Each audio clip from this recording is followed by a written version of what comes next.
Hi everybody, my name is Daniel and I live with my sectarian parents. No, not with those nice people who sing on the streets. I live with really tough dudes who forbid me everything.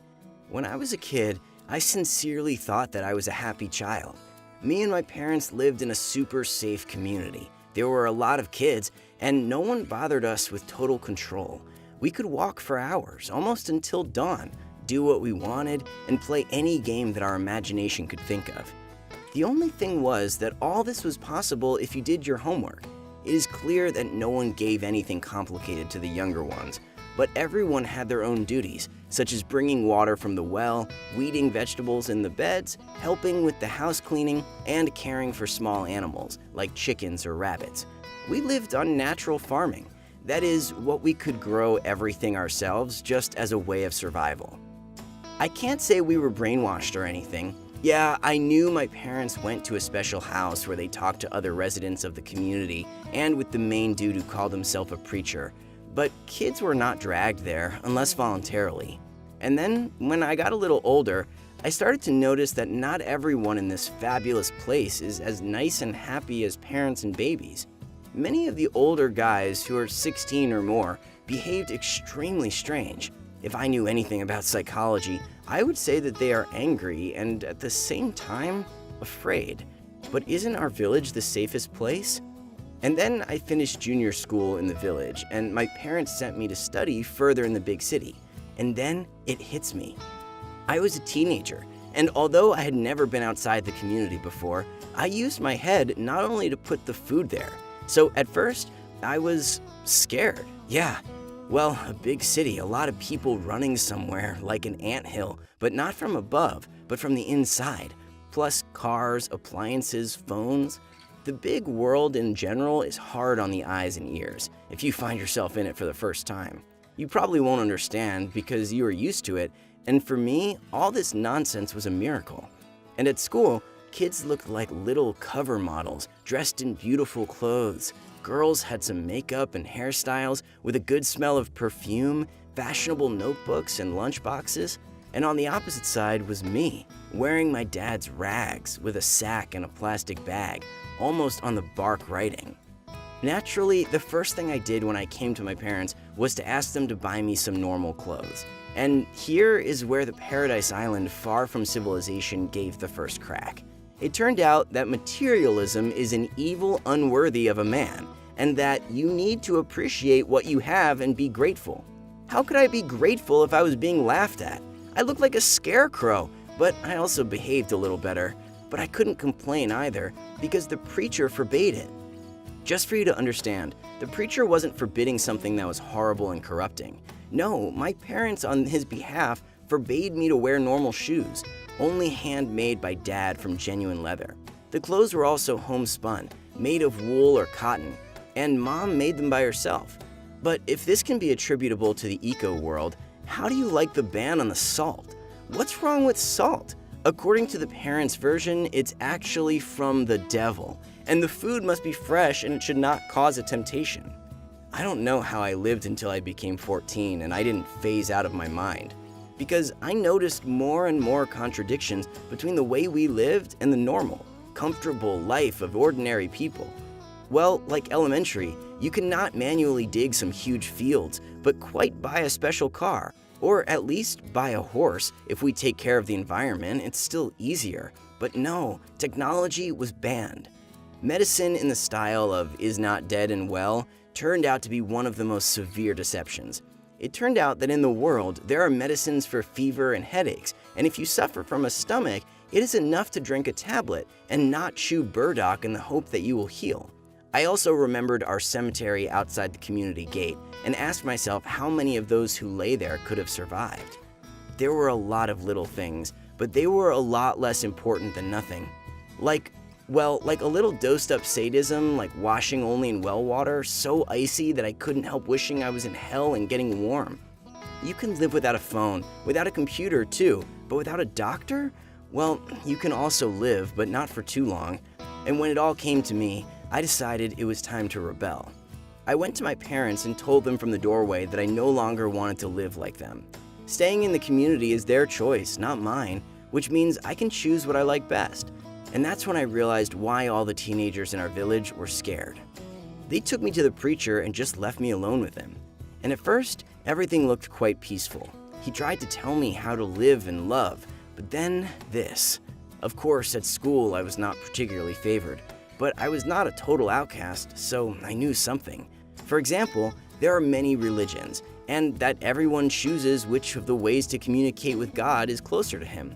Even the harshest official religions did not forbid the use of all that was necessary. Even the modern Amish, who were not much different from us, were more enlightened and gave their young people a choice.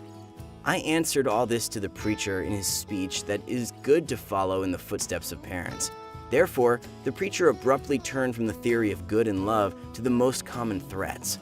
I was told that I could go if I wanted to, of course, but I would never go back. I could immediately forget about my parents, friends, native people, and the fact that I once had a home. I was also enlightened about what happens to runaway children in a big city. It helped for a while.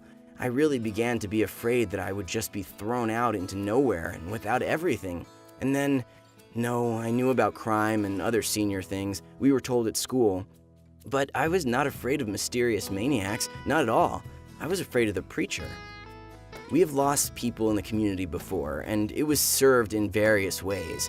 Someone went into the forest and got lost. Someone renounced our community. In short, there were options. And after our conversation with the preacher, I wondered for the first time if everything was so voluntary. In short, I suddenly wanted to rebel. But I decided that if my parents approved of it, it was up to them.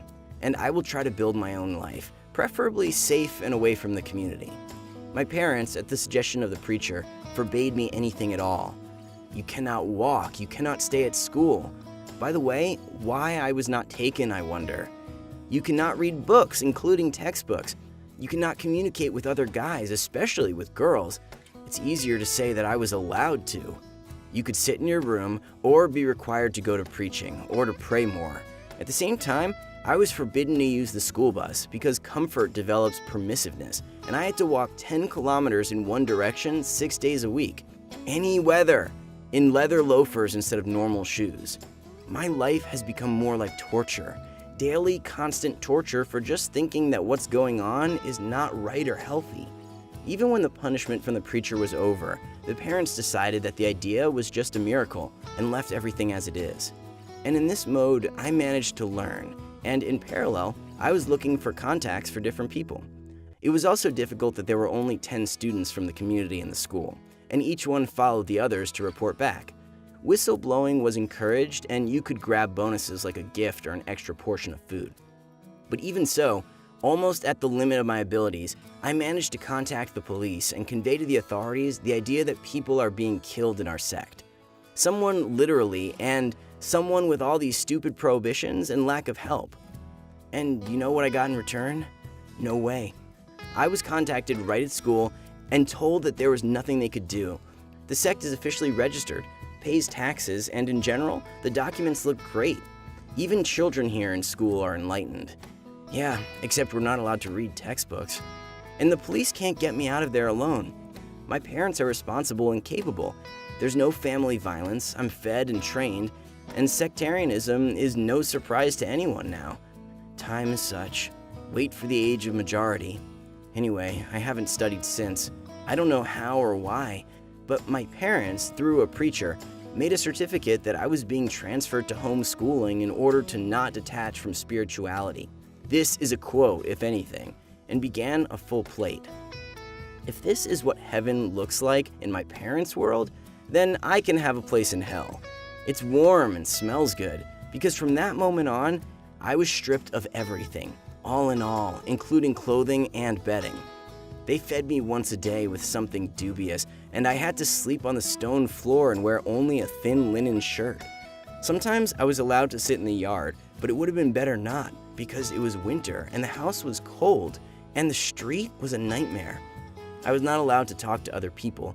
Even my mouth was forbidden to open, and as a punishment, I was locked in a basement without water or light for several days.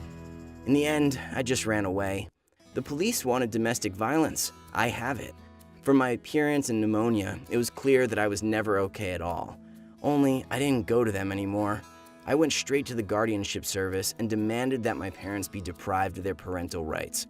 And then I passed out and lay with a temperature under 40 for several weeks. As a result, I now live in a boarding school, and my parents are under investigation.